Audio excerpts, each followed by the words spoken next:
жомоктолуп, жүрүбүз жомоктолуп, аралык алыс калып, жатса да алысталып, күнү бой жолотподук, бүтүнү тоғотподук, сүттөй ак сезимдеги сүйүүнү жоготподук, сүйүүбүз жомоктолуп.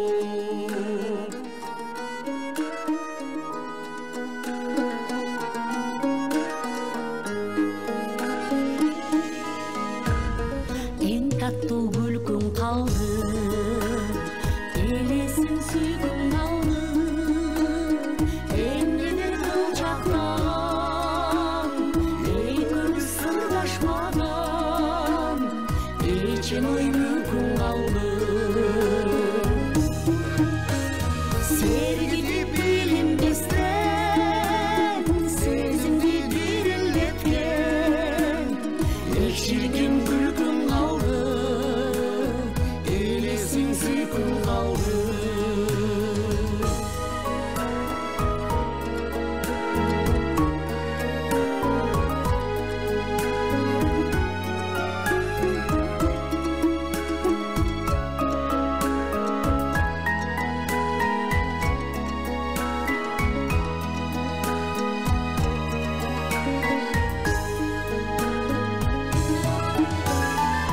Көлкүгөн көңүлдөр ай, көк ойго чөмүлгөн ай, ашыктыктардын тарткан, алыстап улам шашкан, агылган өмүрлөр ай.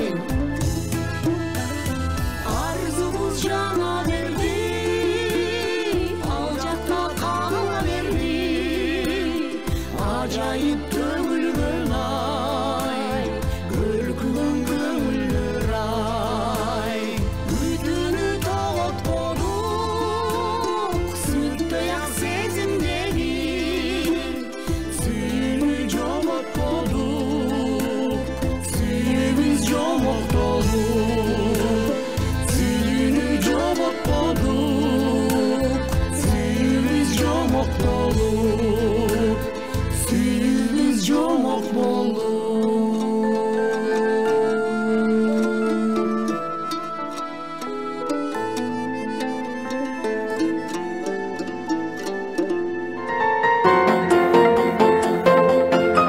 Ар бир күндүн кайталанган сыры бар, ар жүрөктүн айтылбаган сыры бар. Тирүүлүктүн билгин келсе кадырын жакшырлардын саптарына табылар дейт. Амансыздарбы, ардактуу телекөрүүчүлөр? ЛТР каналында музыкалык көрсөтүүсү ырга айланган өмүр деп аталат. Жалпыңыздарды музыкалык көрсөтүүгө кош келиңиздер деп кучак чайып тосолабыз. Бүгүн дагы кыргыз обон дүйнөсүндө кайталангыс керемет обондору менен жалпы ыр сүйүүчүлөргө белгилүү Кыргыз Республикасынын элерси обончу Арзыбек Бедияров агайыбыздын чыгармачылыгы, анын керемет обондору туурасында биз көрсөтүүбүздөн сөз кылабыз. Биздин төрүбүздө Кыргыз Республикасынын элерси обончу Арзыбек Бедияров агайыбыз өзүңүздөр билген адабият тармагында мына ушу Курандан баштап бүгүнкү мына ушу керемет сөздөрдөн ыр кураган кыргыз эл акыны Надырбек Алымбеков атабыз төрүбүздө. Кош келиңиздер. Арзыбек ага, биздин көрсөтүүбүз ырга айланган өмүр деп аталат. Албетте сиздин мына ушул бейнеңизди карап турсак, талбай эмгектенип, дале мына ушул ыр үстүндө керемет обондорду жаратып келесиз. Бакытты алыстан издебей дейт, анткени бакыт жанында жүрөт дейт. Демек, биз сиздер менен бүгүн насиптеш болуп отурганыбыз бул өзү бакыт болсо керек.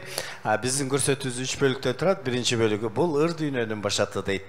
Келиңиз анда мына ушул артка кылчайганда, албетте чыгармачылыктын башаты эсиңизге түшсө керек. Кайсы жылдардан баштап ыр дүйнөсүнө келдиңиз? Алгач кайсы ырды жараттыңыз? Кимдин сөзүнө кайрылдыңыз? Сизден болсун. Ыр дүйнөсүнө аралашкандан мурда ошол башаты каяктан башталды? Ошонун жөнүндө айтсак менимче туура болчудай. Мен ушул айылда карапайым айылдык балдардын баягы жашоо турмушундай ошондой балалыгым айылда өттү да. Ошол ыр дүйнөсүнө кызыгуум дагы ошол айылда мектепте окуп жүргөн кезимде башталганда. Анан эми ошол мен акыл эс тартып, ырга кызыгып, ошол ырчы болсом, ырдасам деген бир жакшы тилектер менен жүргөн убакта бир улуу муундагы Ырысбай Абдыкадыровтай, Калыбек Тагаев, Жумабүдүн Шералиев, андан мурдагы улуу муундагы аксакал ошол оончуларыбыздын, композиторлордун ырлары ошол мезгилдерде ошол элдин жүрөгүнө сиңип, элдин басса турса кыңылдап ырдаган дал ошондой улуу залкарлардын ырлары болуп калганда, ошолардын катарында мен да бар болчумун. Ошолардын ырларын ырдап, ошол бир ошондой бир алдыма бир аруу максат, бийик максатты койсом да керек, мүмкүн ырчы болсом, мүмкүн оончу болсом деген жакшы тилекте жүргөнмүн. Бирок ошол азыр айткандай, оон дүйнөсүнө аралашканыма ошондой улуу залкарлардын ырлары, ошолордун оондору түрткү берди деп муну мен тартынбай айтсам болот да. Ушул 75-жылы Алымхан Дегенбаеванын Эне тилеги деген сөзүнө оон жазып, ошондо мен оон дүйнөсүнө аралашканым, бисмилля деп баштаганым ошол мезгилден башталат.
Siz 10 чыгарардан мурда медициналык окуу жайына тапшырыптырсыз. Демек, эгер 10 болгондо сиз дарыгер болмок турбайсызбы? Эгерде 10 болгондо ошондой дарыгер болмок. Бул максатым ушундай эле да, мен өз медик болам деп та жүрчүмүн да, дарыгер болам дечүм. Бул эми менимче өзүм кичине чемендүү, анан баягы оорукчаныраак болуп чогойгондон болсо керек го. Менимче ошон бир эл керегине жараган, элди дарылаган дарыгер болсом деген тилегим да бар болчу. Ошону өжөрлөрүм жүрүп мектеп бүткөндөн мен жогорку медициналык окуу жайына тапшырып, бирок эми ал кездерде сынакта күчтүү болчу, ушундай болчу да, бардыгы түз ушундай болчу. Мен бир 3 жыл катар тапшырып өтпөй калгам. Анан медициналык окуу жайга, андан кийин бар ошол өжөрлүгүмдөн, көздөгөн максатымдан кайтпастан Жалал Абадтагы медициналык окуу жайына тапшырганмын. Ошол окуу жайда жүрүп, окуу жайда эстрадалык өздүк көркөм чыгармачылыгын жетектеп, ошол жерде ыр дүйрөсүнө тереңине түшүнүп кирген мезгилдерим ошондо болгон. Ошол окуу жайды бүтөр жылдары ошол жанакы эне тилеги деген оонду биринчи жазып баштаганмын да. Ыраазычылык. Анда биз Арзыбек Айтын аткаруусунда сөзүн Адырбек Алымбеков катарында Кобон Арзыбек Бедияровдун билбей калып деген ырын бирге угалы.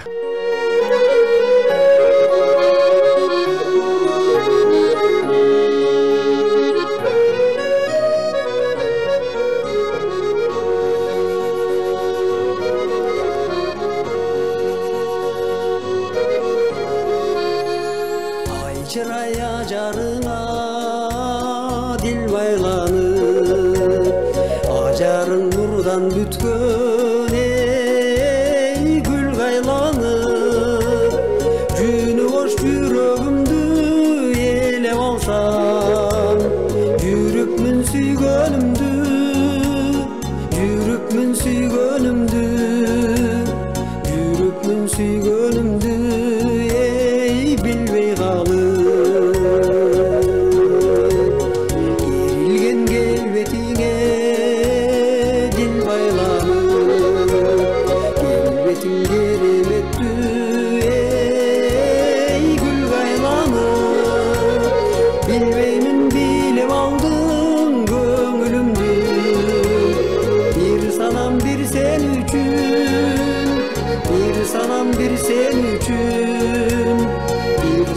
Bir sen üçün ey min gaylanır.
Өмүрдүн бөксө жерин ыр менен толтуралы дейт. Айтсаңыз, негизи сиздерди ыр бириктирдиби? Кандай болуп мына ушул чыгармачылык жолдо таанышып, бүгүнкү күндө мына ушул сиздин бир топ ырларыңызга Арзыбек Бедияров обон жаратып отурат? Бир күнү ошол 95-жыл экен, мен жаңы гана аралашып келаткам бул чыгармачылыкка. Анан үйгө телеграмма келип калды. Ошол Арзыбектин Жалал Абадта 20 жылдык чыгармачылык кечеси өтөт деген да. Анан да көргөн эмесмин, тааныбайм. Анан эми баягы жумуш деген жумуш бир бутуң Москвада, бир бутуң биякта чапкылап жүргөн убак. Анан менин жубайыман сурасам, ансы деле Ошту сагынып атасың, барсаң барып келбейсиңби деп калды да. Кандай жүрөкөбүз кеттик деп анан барып Жалал Абадка барсам, ошол концерт болуп аттыр. Концерт бул сахнада жүрөт. Көп ел толо. Анан мен баягы Надырбек Алымбековмун деп айткандан уялып, бир отуруп калдым. Анан бир Ага чейин көрүшкөн жоксуздар. Жок, көрүшкөн жок. Анан кийин бир жолу анан ошол жерде бир ошол Жалал Абадтык министр болуп иштеген бир ошол кезде bir tanımal kişi var ele meni görüp koyuyorlar. Oy kokuy Nadırбек kelip kalgan turbayбы. Onu mine bir oturgusуп koydun vardı böyle bakıldap hiç kimge söz berбей çıkıp aldı öyle tegemege çıkıp sahnaga çıkıp öyle bakıldap жиберди. Ana men çığa kalsıpsam o yerden men çığa kaldım. Bu bir sahnaga gelega tuğra sahnanın ortasında ömürü görüşpögen kişi menen kucaktaşıp görüşüp kaldık da mana ошол экөөбүздү чынында бул ыр коштугу деп ойлойм да. Мен ыр жаса баштагам ошо кезде жаңы мен чыгармачылыкка аябай эле кеч келген кишимин. Бир 50ге жакындаганда. Анан бу кишинин талантын эмесин биз үй бүлөбүз менен укчубуз да. Анан ошондуктан чакырып келгенден жөнөп калганыбыз ошол болуп калды да. Анан ошо бойдон анан кийин анан жакындашып Манан үй бүлөлүк катташып болуп, өзү айтып атат, бир 17 10 чыгардым дейт. 17 ырыңызга 10 чыгарды. Анан берде мен китеп чыгаргам, бул овондурлардын жыйнагын мен 14 томдук китебим чыккан, ошонун ичинде 12-чи томдо ушул Арзыбек 15 10 овону менен жүрөт да. Эми ошонун эң эле башында мен билгенден бир сырым деген ырда ушу күнгө чейин ырдалат. Ошол ичкендер билет чай сырын, ишенген айтат чай сырын, ар жагын эми өзүң бил айтылбай калды кайсырым деп. Бул эми лирикалык ырда көптөгөн ырларды чыгарды. Мал бир автордун ичинен эле ушунча 15-17 мен биче бир көзү аман эсен турсак деле бир 20га жеткирип коебу дедим. Бул аябай чоң нерсе да. Мына ошол бир айып, бир сырым, көзүңдөгү керемет, ошондогу жанган от билбей калдым, сүйбейт деп жүрөсүңбү, ушундай беле бешене бирөө бар, кантейин корком ушактан, жарайсың, жарау көрүң бир ишине. Ушундай көптөгөн ырлардын баарын чыгарып, бирок ушунун баардыгы унутулбай элдин арасында ырдалып жүрөт.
Joluk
Sevsengim kırdı ayrılmadı.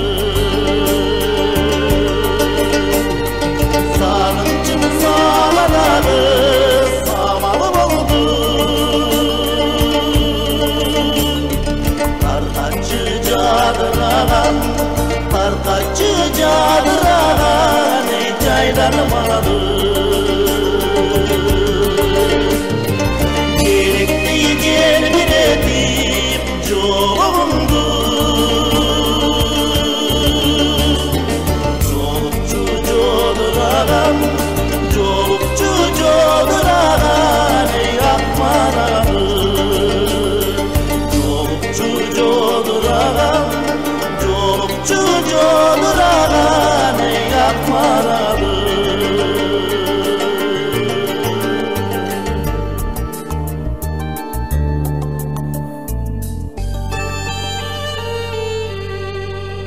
Arzubeke'nin ıрларын 90-80%'in benim olman ötöt, çağırganda bizge alıp kelet.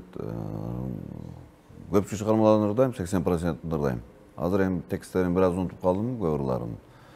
Gönçe şu Arzubeke'nin aynaların repertuarın toluğu menenle bilem. Şu jalpı Kırgız elinin atından uşundaylı biz engektengen jamaatыбыз, Жалал Ата областық топтосын Тыныбек филармония жамааттын атынан Арзыбек Агабызга узун өмүр, чыгармачылык ийгилик, мындан дагы şu канаттуу ырларды Кыргыз элине тарыхка, көрөнгөбүзгө, казынабызга калтырып кетерине ишенем. Ден соолукта болсун, ийгиликтер болсун. Арзыбек агай, мына ушул сахнадан көрүштүк деп атасыз. Албетте ыйык саатына сиздерди көрүштүрүп отурат. Ошондо кандай сезимдер болду? Алгач кайсыл жерден таптыңыз Надырбек агайдын ырларын? Надырбек акемдин ырларын биринчи жолу мага кол жазмасын менимче Саламат Садыкова берди окшойт.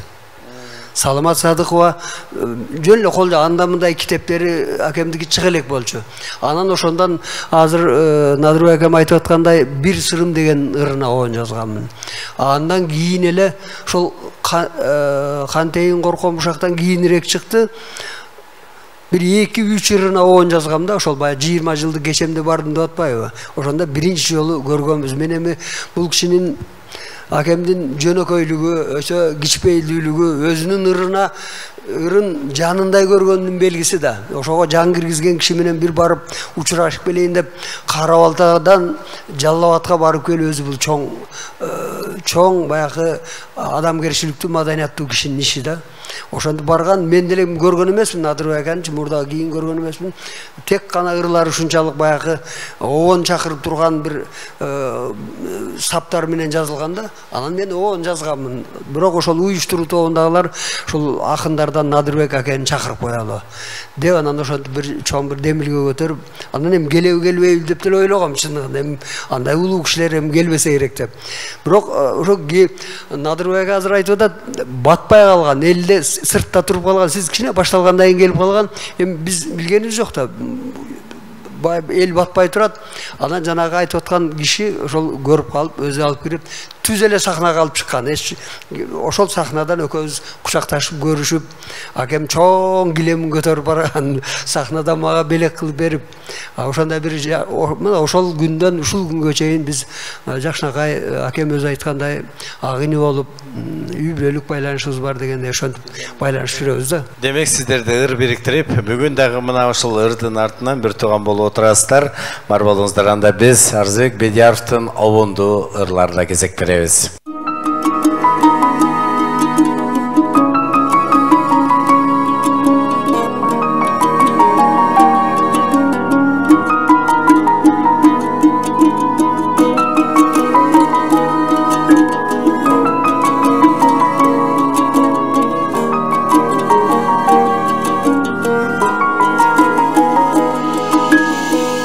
Almay bir gezde birgi can aşık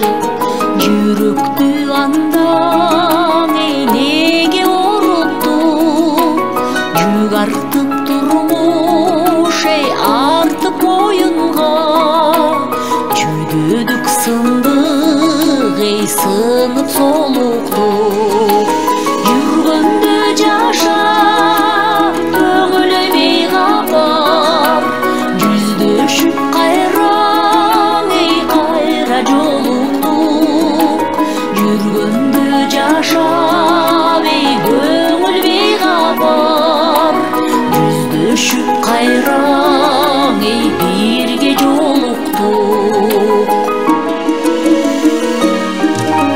бір күнді көздер ей жүріп полқ етіп көдіңгі батпай ей толқып тойлады көңілің бошап ей жашып сенің да көзіңнің жашың ей ташып сыйбады көрішпей қалған өткен көп жылдар көрінді біздің ей дағы қинады көрішпей қалған ей өткен көп жылдар көрінді біздің ей дағы қинады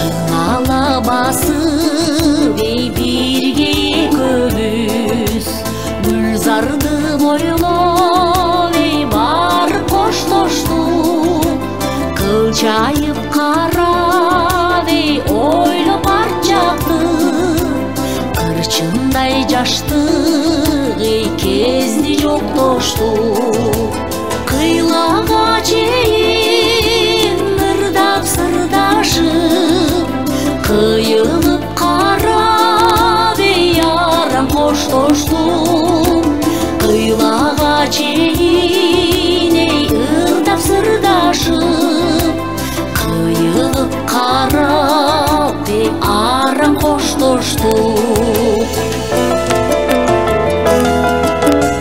ашықтық қошун ей бірге бөліп аз адам қармайды ей қармайды ұшырмай арғасыз кетсең ей кеде бөлініп азаптан башың ей ары бұрылмай адамдың көбі еңсеп жетпеген арманды сүйіп ей сүйіп ушындай адамдың көбі ей еңсеп жетпеген арманды сүйіп ай сүйіп ушындай арманды сүйіп ей сүйіп ушындай Мен ошол 1995 жылы ушу Арызбек Бедияров менен бир чыгармачылыктын негизинде ушун таанышып калдык.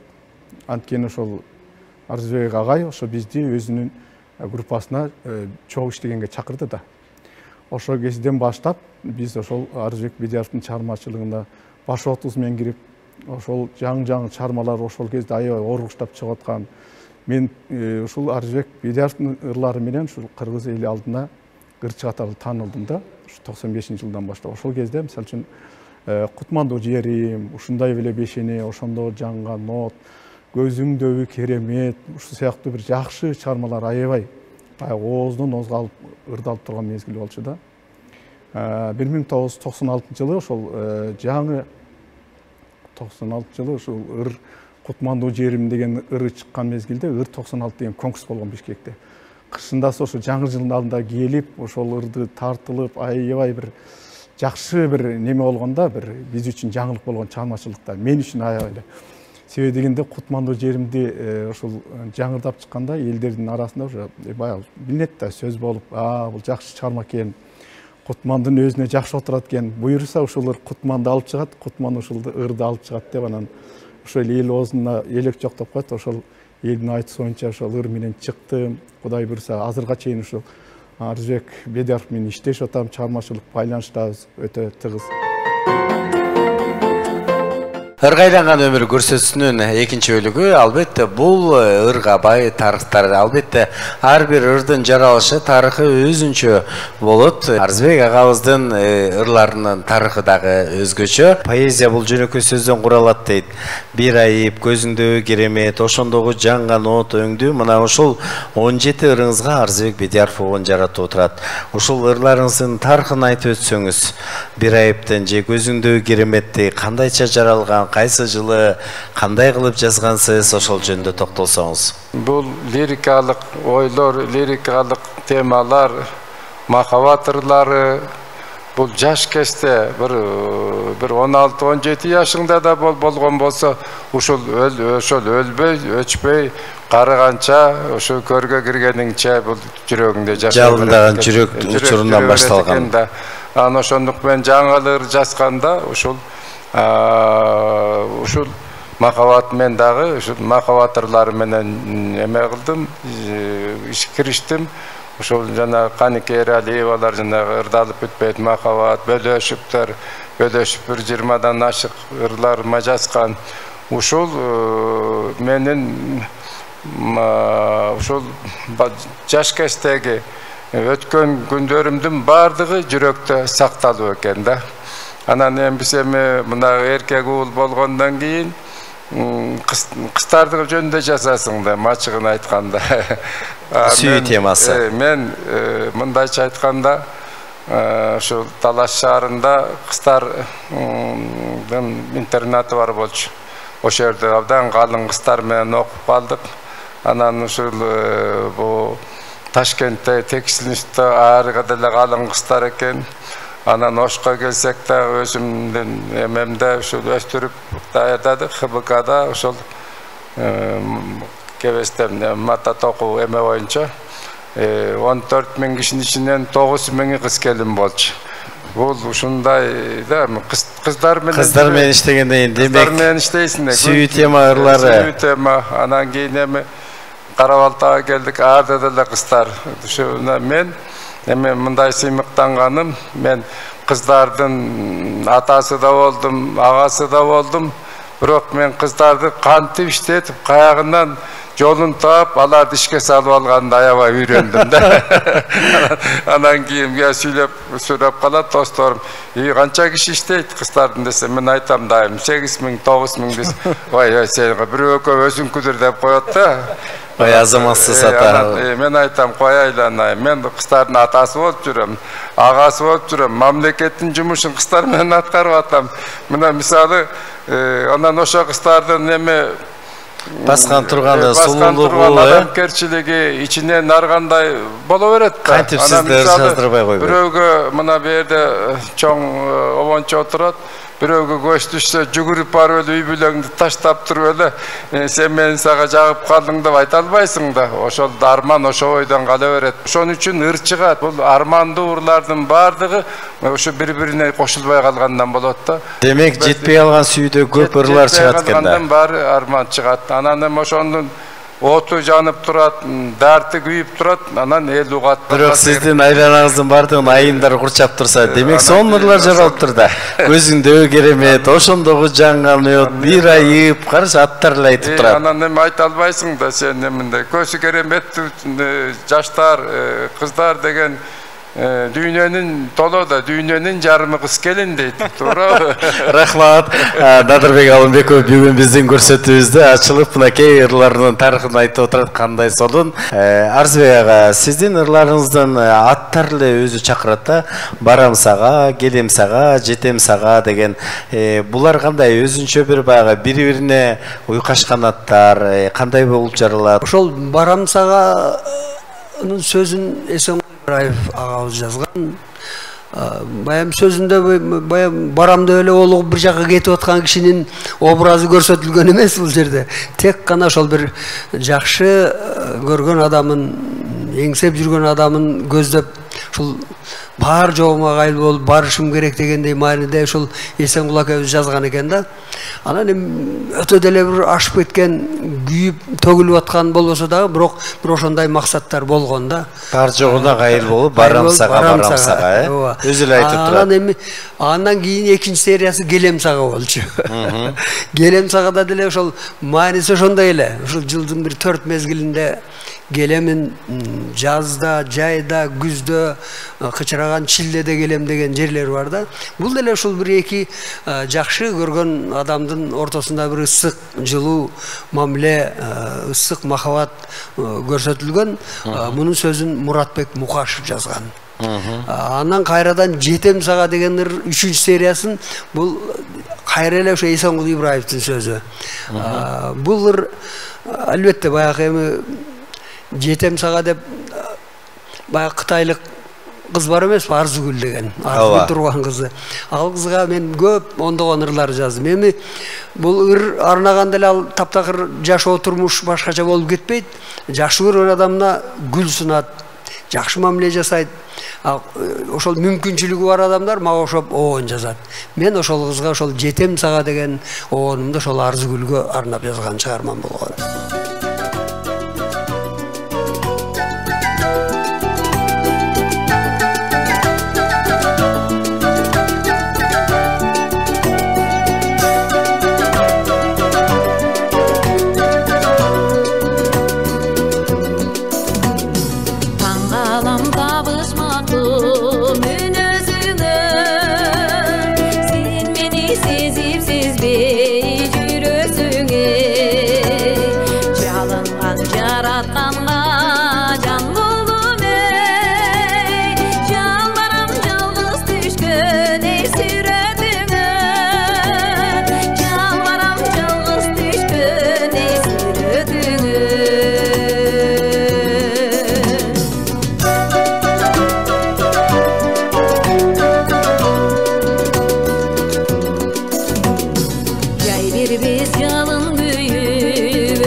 ырдап жүргөн чыгармалардан Бозойдун ырын ырдап жүрөм комуз менен. Барам сага деген чыгармасын ырдап жүрөм. Анан кийинки мезгилде мына 5 жыл болуп калды, мен деле билсең сүйө алам деген чыгармасын эстрадалык вариантта иштеп чыктым. Буюрса жакын арада ошо клип чыгарам деген оюмда бар. Сөзү Мамат Юсупова, Чынара Мамат Юсупова деген акын кыздын чыгармасы. Кыскасын айтканда Арзыбек Бедияровдун ушундай элге кеңири таралган ушунчалык көп чыгармалары бар.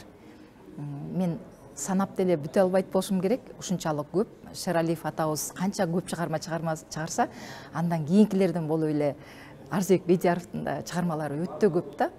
элдин баары жакшы угуп, жаштары деле, картаңдары деле жакшы көргөн чыгармалары көп да ушунчалык. Анан биз эми баягы жердеш агабыз катары кыргыз эли бүт сыймыктанат турган адам деп эсептейм да, инсан деп эсептейм. Агайга ушунчалык чоң чыгармачылык ийгиликтерди каалайм. Ден соолукта болсун, чыгармачылык чоң ийгиликтер боло берсин, дагы жаратман ушунчалык биз сүйгөн, эл сүйгөн, кыргыз эли сүйгөн чыгармаларды жарата берсин деп тилек айткым келет. Ыргайланган өмүр музыкалык көрсөтүүсү ЛТР телеканалында бизден алыстабаңыздар, анткени биз обончу кыргыз эли артисти Арзыбек Бедияровдун чыгармачылыгына кайрылып отурабыз. Сиз Эсенкул Ибраевдин мына ушул ырына обон жаратып, мына ушул ырдын артынан Күлгүн жаш деген ансамбль түздүңүз. Эсенкул абабыздын ошол сөзүнө мен обон жазганмын. Ушул ыр мени обончу катары кыргыз элине дааналап таанытты да. Муну албетте ошол Динара Акуловадай кыргыздын көрүнүктүү ырчысы ырдап, кыргызга жайылтты, анан чет жактарга барып ырдап, лауреат, дипломант болуп келген ошол кезинде 90-жылдардын баш жагында. Анан ошол мезгилдерде мен мурда мектепте иштешүмүн, шаарга келип иштеп жүргөм, маданий чөйрөгө кеңирээк аралашып, өнөр адамдары менен жакыныраак болуп жүргөм. Ошо шаарга келип мед окуу жайында иштеп жүргөн мезгилимде Күлгүн жаш тобу түзүлгөн. Мурда жөн эле бир чыгармачыл топ бар эле.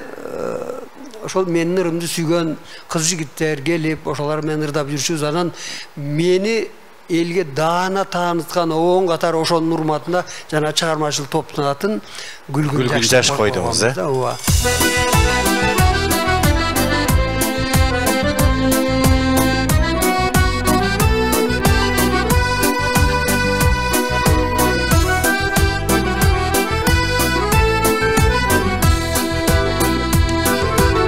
Ажарың айдай чырайып, ак жибек кийсең ылайык, Ашыгың болуп калбаган Арман күн менде бир айып, Ашыгың болуп калбаган Арман күн менде бир айып, сенде бир айып. Жоgadың гүлдөй чырайып, жолуң кызыл ылайык, Жоруң кандай билбедим, Жуалгыр менде бир айып, Жоруң кандай билбедим, Жуалгыр менде бир айып, сенде бир айып.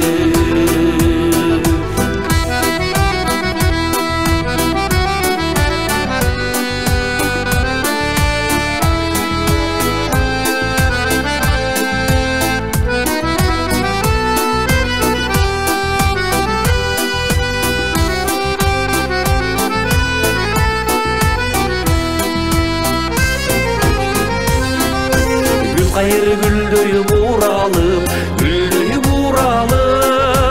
Күлгүн жаш сага ылайык, Кусадар болуп жетпеген, Кургурай менде бир айып, Кусадар болуп жетпеген, Кургурай менде бир айып, сенде бир айып. Күйкө түстүм муңайып, Күлгүнүм кимге ылайык, Башканы сүйүп көрбөгөн, Башыңда ушул бир айып, Башканы сүйүп көрбөгөн, Башымда ушул бир айып, Өзгөнү сүйүп билбегени, Өзүмдө ушул бир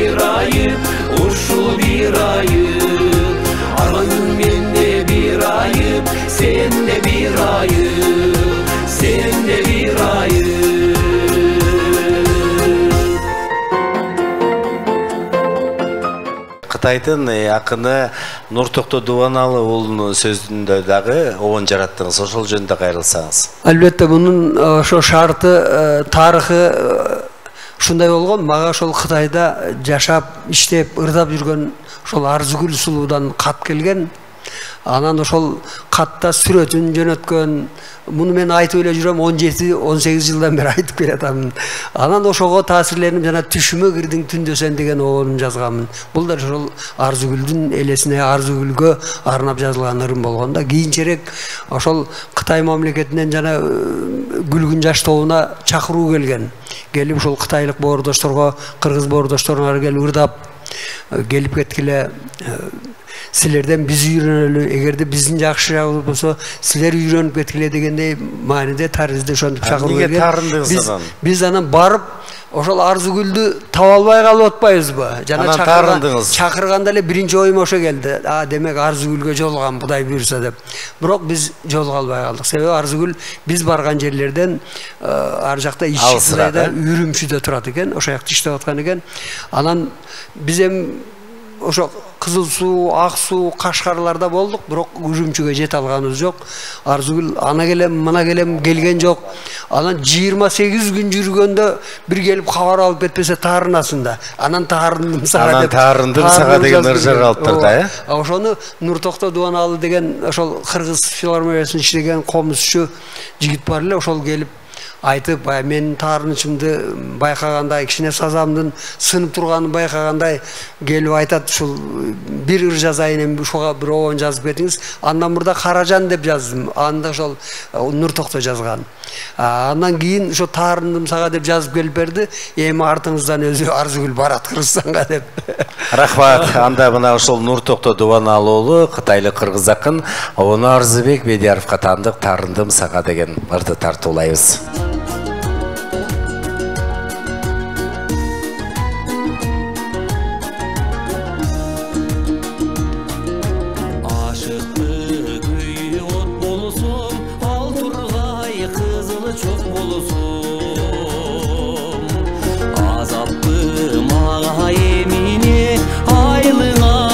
Сен жоқ болсун азапты мага эмине алыстан келсем жоқ болсун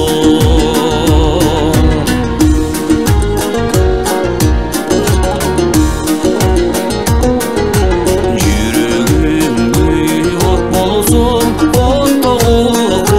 çok olsun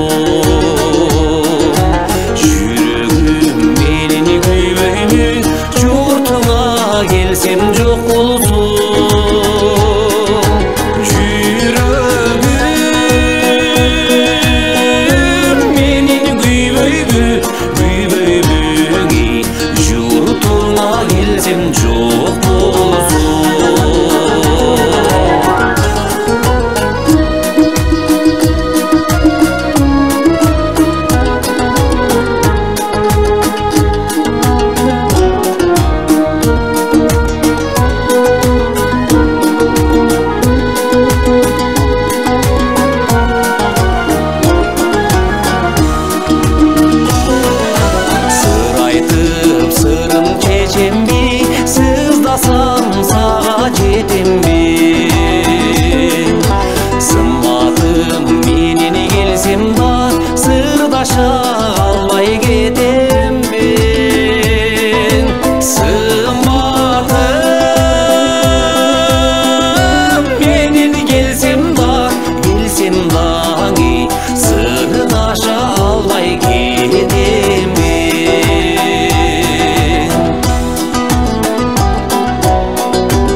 аткаруучулардын конкурсунда сынагында катышып байгелүү орунду алып, анан мен ырдап калдым да. Анан агайдын чыгармачылыгы менен өндүк, өстүк, көбөйдүк десек болот. Көптөгөн бийиктиктерге жеттик, ийгиликтерди багынтык, ошонун баары келип агайдын мектебинен алган тарбия чоң мааниге ээ. Бүгүнкү күндө мына агайыбыз болсо 70 жашка чыгып, торколуу тоюн белгилеп отурат, биз болсо анын артынан келатабыз дегендей. Андан бери далай жаш таланттар, жаш чырпыктар ошол жерден агайдын мектебинде агайдын ыры менен сугарылып, чоң бутактап, шактап өсүпөнгөн чынар теректей болгон кыргыздын эмгек сиңирген эл артисттери наамдарын алган деңгээлге жетишти да. Анан агайга мен ойлойт элем, азыр Арзыбек агайдай чымырканып иштеп, бир багытты көздөп, ошол мээлеген жерге жетмейинче койбогон көктүк болгондо, чыгармачылыктагы баягы обондорду жаратып аткан далай кыргыздын өнөрлүү жигиттери дагы эле кыргыздын көркөм дүйнөсүн байытмак.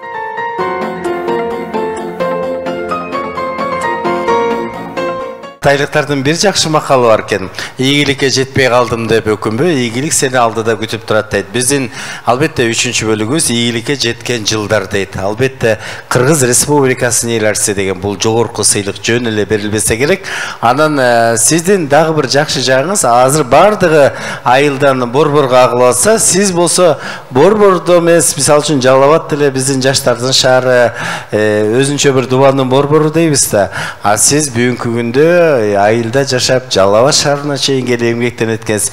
Бул ошол туулган жердин багы топурагы ыйык дегендейби, же туулган жерди сүйгөндүктөнбү, же айылдын бир өзгөчө демиске таасир береби? Ошол айылын, киндик каны тамган жерин өтө сүйгөн, ошондон бир тартылуу күчүнөн эч жака чыга албаган киши кем эле болсо керек, бирок мен ошондаймын да. Ошондуктан да баягы азыр белгилеп айткандай 32 жылдан бeri айылыман барып келип иштейм. Элчелеп Бишкекке келип жашасам деле болмок да. Же Жалал Абадка көчүп барып жашасам болмок. Бирок ошол кээде өзүмчө ойлойм, бар айылга деле бир мага ошон өнөр адамы, мүмкүн ырчы, оончу керектир деген мааниде дагы ошол өзүмдүн айылымдан түн ката келемби, таң ата келемби, бир кээде концерт болот, той тамаша болот дегендей баары үйгө барам да. Кутмандуу жерим деген ырымды жаздым, ата журтума деген ырым деле ошол өзүмдүн ошо туулуп өскөн айылыма арналган ырларымдын бири болуп эсептелет да. Надырбек ага, келиңиз эми. Кайсыл жерде жүрбөсүн, аксакалыңызды жайкалтып, бата айтып келесиз, жакшы тилек кылып элибизге. Мына ушу дагы деле мына ушу пайгамбар жашына келсеңиз дагы калемди кармап ыр жазып келесиз. Бул дагы өзүнчө бир сырдуу болсо керек. Мына ушул жашка келип, көпчүлүгү азыр баягы үйүндө олтурса, сиз дале чыгармачылык менен алексиз дейт. Ушундай биздин көрсөтүүбүзгө келип, жакшы сөзүңүздү айтып, Арзыбек агайыбызды дагы жакшылыгы менен тең бөлүшүп отурасыз, сизге ыраазычылык билдиребиз. Анда жакшы сөз сизден болсун. Чынында ушул батаны аябай баалаган эл бар да, баалайбыз. Кыргыз эли баалап келген. Мисалы ушул президент жаңы эле аттанып элден баталарында таласта баштап калды. Ана мен чакырышты, чакырып, эми жаңы аттанып атат. Ушу Садыр Нуркожоевичке бата берип коюңуз дедим. Бардым, эл аябай көп. Китептерин бердим, Куранды колуна карматтым. Абдан жакшы сүйлөп бердим. Анан эми экөөбүз эле сүйлөп атабыз да, башка таластар сүйлөгөн жок. Анан бизге берди да. Анан мен ошо бата бердим. Анан баарасы сурап калат. Ошол батаны бизге де бербейсизби деп. Анан мына бүгүн ошол президентке берген бата, анан көп деле мен эмем жок. Мындай азыр ушул мен бир туугандай көргөн иниме ошол батаны берип коеюн. Жакшы болот, келиңиз. Бейлиңе берекет толуп турсун.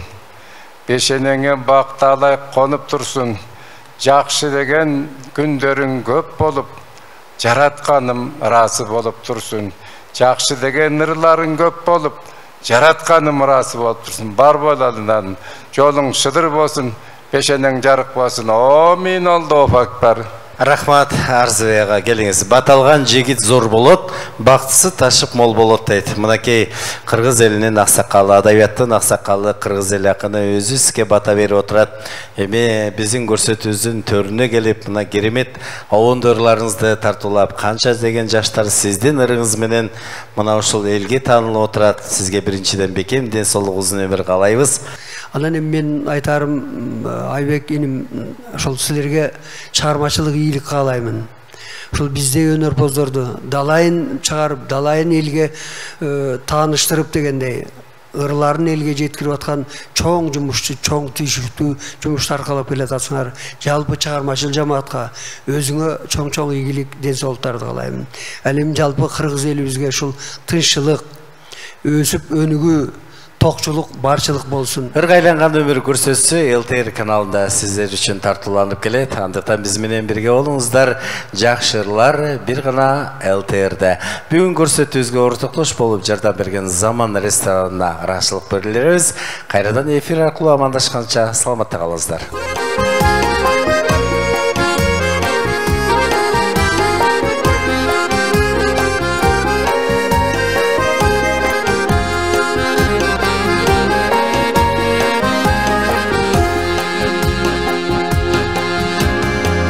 Кылып тагдыр өзүңө таанышты үлпөт кечеде бөгүчкөн сымал периштем көрүндүң мага өзгөчө айласын кандай кылайын махабат сенде өрдөсө тыбырап сыйбай денеме Тынчырмак сезим көрбөсүн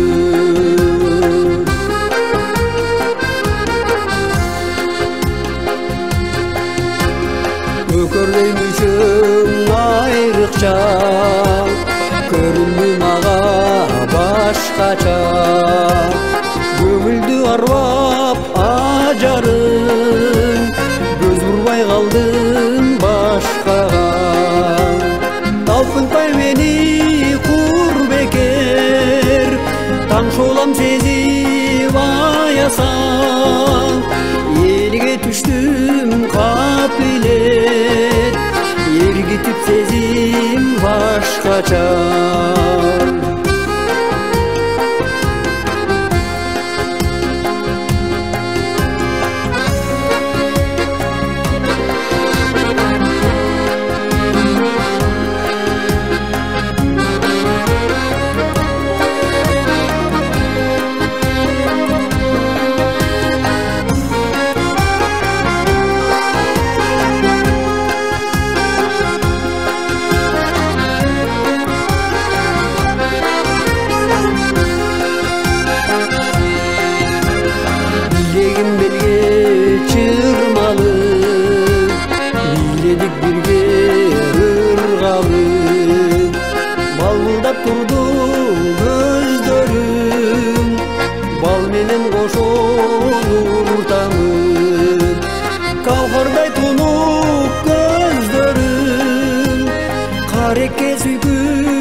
Сажитым жыпарбы толку бойсунду тумарбы өлтүрөп сулуу көздөрүң мээримге мени сугарды элесиң элеп сезиндим эстетип толооларды колпуруп тунук жамалы Көттү козгоп кумарды Айласын кандай кылайын Махабат сенде өрдөсө Тыбырап сыйбай денеме Тынчырмак сезим көрбөсө Тыбырап сыйбай денеме